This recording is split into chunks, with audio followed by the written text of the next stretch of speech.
नमस्कार मित्रांनो, जय सद्गुरू। आज मी तुमच्यासाठी आणखीन एक नवीन रेसिपी घेऊन आलेली आहे। ते मोहरी टाकते। पहा आपली मोहरी तडतडली आहे।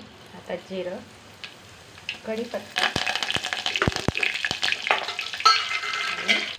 आणि लसूण, कोथिंबीर आणि खोबऱ्याचा वाटा। जसं आपण वरण बनवायला टाकतो त्याप्रमाणेच टाकायचं।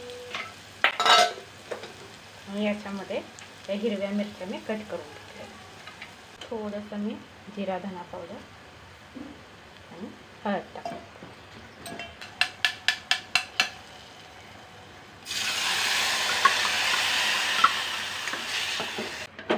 डाळ चांगली शिजल्यावरती त्या वरण उकळतंय तोपर्यंत आपण इकडे हे पहा, मी गव्हाचं पीठ आपलं रेग्युलर चपातीचं असं छान मळून घेतलेलं आहे। इथे 3 गोळे केलेले आहेत। आपण शंकरपाळ्याला किंवा कापण्याला असे जे लाईन मारून घेतो ना, अशा पट्ट्या करून, तर हे पहा याप्रमाणे मी असे पातळ स्लाइड्स करून घेतलेले आहेत।